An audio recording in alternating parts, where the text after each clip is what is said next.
Assalamualaikum warahmatullahi wabarakatuh. Perkenalkan, nama saya Sarah Sabira Putri. Saya mahasiswa Universitas Mula Warman, Fakultas Matematika dan Ilmu Pengetahuan. Saya dari Prodi Fisika. Pada pembahasan kali ini saya akan menanggapi sebuah video yang berhubungan dengan kebudayaan Dayak. Saya akan membahas tentang video yang berjudul dengan Terang Redup Tradisi Suku Dayak. Pada video tersebut menjelaskan tentang kebudayaan suku Dayak di daerah Kalimantan Barat. Setelah hidup berabad-abad, pada abad ke-19, suku Dayak mulai bermukim di belantaran Sungai Mahakam.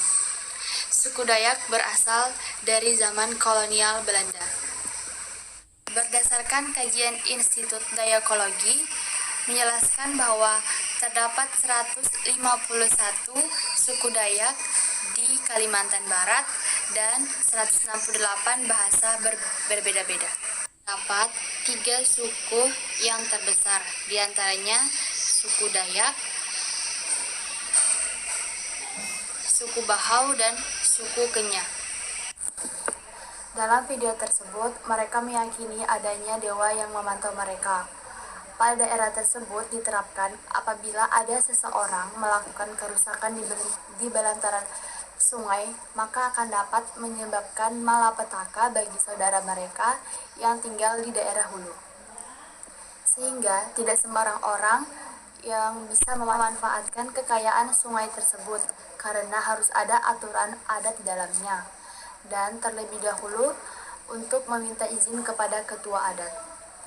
Dan jika ingin mencari ikan di sungai, ikan tersebut hanya dipergunakan untuk konsumsi, tidak untuk diperjualbelikan, karena ada aturan di dalamnya. Di daerah tersebut sering melakukan tarian sebagai wujud rasa syukur kepada roh terdahulu mereka.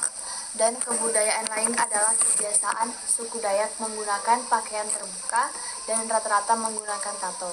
Mereka meyakini bahwa tato dapat memberi kemilauan orang tersebut di alam baka. Dan tato dianggap sebagai perhiasan bagi wanita. Dan semua tato memiliki arti untuk status sosial. Dan bentuk tato memiliki makna yang berbeda-beda. Dan kecantikan orang suku Dayak, mereka berdasarkan dari anting yang digunakan dan tato yang dibentuk. Dalam video tersebut dapat disimpulkan bahwa tujuan kebudayaan itu sangat luas, karena di dalamnya berisi filosofi, nilai-nilai, dan cara hidup dari suatu masyarakat atau bangsa. Dan kebudayaan pada video tersebut menjadi dasar kehidupan dari suatu masyarakat tradisional yang belum berkembang, karena dapat dilihat bahwa pada daerah tersebut kebudayaan zaman dulu lebih menonjol dibandingkan kebudayaan pada zaman sekarang. Karena pada daerah-daerah lain kebudayaan mereka mulai pudar, mulai terlupakan. Hanya sebagian orang, sebagian individu yang masih menerapkan kebudayaan lama. Namun pada video tersebut, semua dari masyarakat daerah tersebut masih menonjolkan kebudayaan zaman dahulu. Mereka masih menerapkan zaman-zaman dahulu.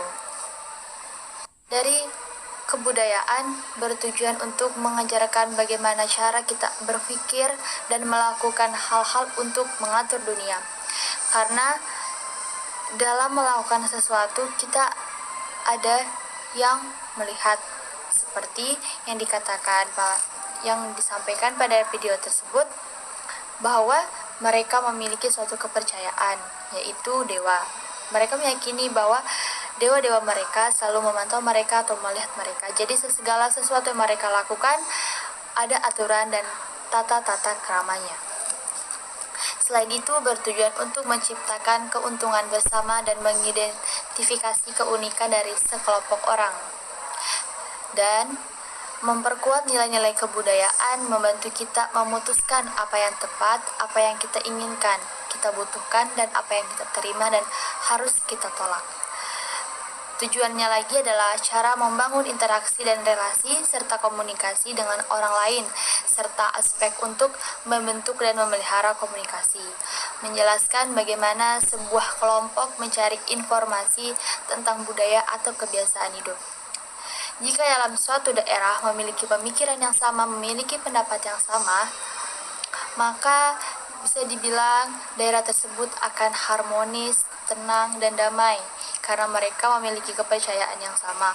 Walaupun ada yang berbeda, namun mereka saling bertoleransi karena setiap orang memiliki kepercayaan masing-masing.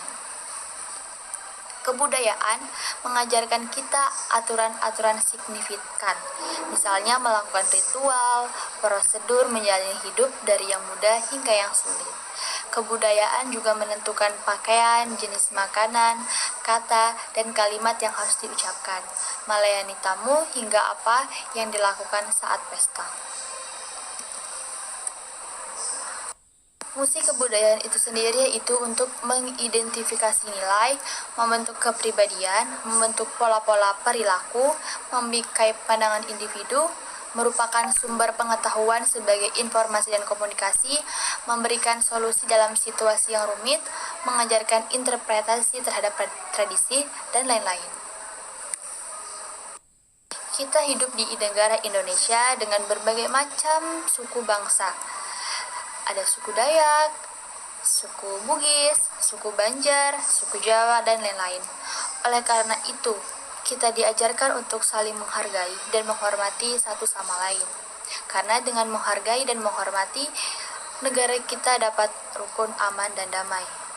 Dan pada intinya, semua kebudayaan mengajarkan hal yang sama.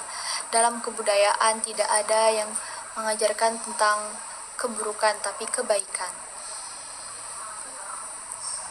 Sekian dari penyampaian materi tentang saya. Apabila ada kesalahan, mohon dimaafkan. Wassalamualaikum warahmatullahi wabarakatuh.